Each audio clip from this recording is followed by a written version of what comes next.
Hi, it's Courtney. Welcome back to my channel. If you are new here, we talk about YouTube and what you can do to help grow your channel.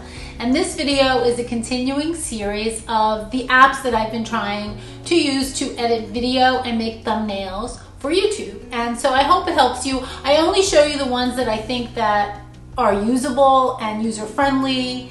And so some are a little bit more complicated than others, but you just need to practice, and it takes time, but you get better as you go, and they definitely come in handy. So let's get right into it. The first app is Vlogit. This is actually one of my favorites so far. And so the first thing I'm going to do is select the clips, and that's what you would do. You select your clips from the camera roll. Then next I'm going to click text on the bottom and then select a style from the choices. I chose color slide. After typing your message, click the check mark.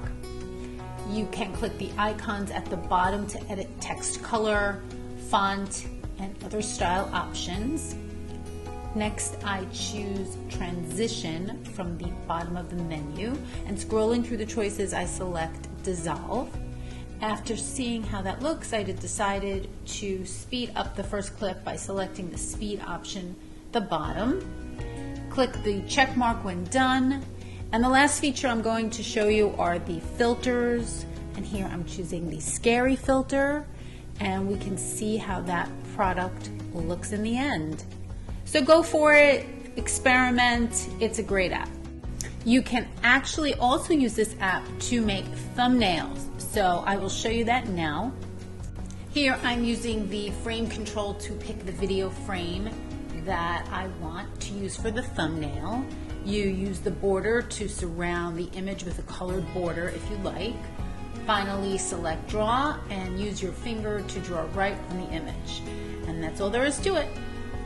The next app I really like is called VLLO. I hope I'm pronouncing that right. But you start by creating a project and selecting the desired clips and aspect ratio. You would click the text at the bottom to add a text overlay. And after typing your message, you can customize it further by choosing an option at the bottom.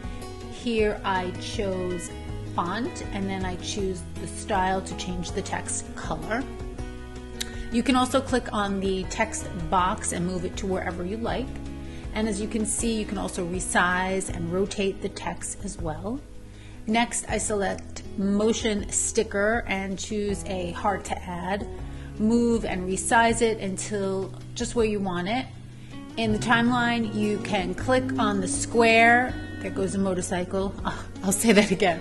In the timeline, you can click on the square-shaped icon between two clips, and you can customize the transition.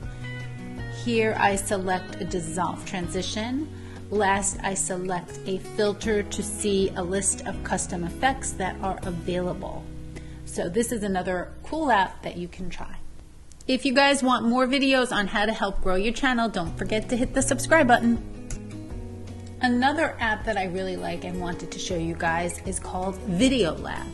After selecting the clips for your video, you are presented with a standard timeline. It takes a little while to load, but we will get there. Clicking where it says tap here brings up the format menu where you can select the desired aspect ratio. Click the text to add a text overlay, and then just type your message. There are also other options available to customize the text. We can choose a font, a custom color. You can also customize the shadow and stroke. Click the check mark at the top right when finished. And back in the timeline, I'm going to drag the right edge of the text marker at the bottom and drag it to extend the text to 5 seconds. Again, click the check mark when done. Clicking on the timeline brings up the edit menu where you can perform standard edits like the trim and the cut, the split. I'm going to choose transitions. Clicking the plus sign between the two clips brings up the transition selector. Here I'm choosing V-split. and you can see the results right away. Click Format to edit the aspect ratio if you like. Finally, click Music to select a section of audio clips that you can use to add to your video. Very cool. I hope this helps you guys. Let me know in the comments below if you have found any apps that we can all take a look at. Talk to you soon.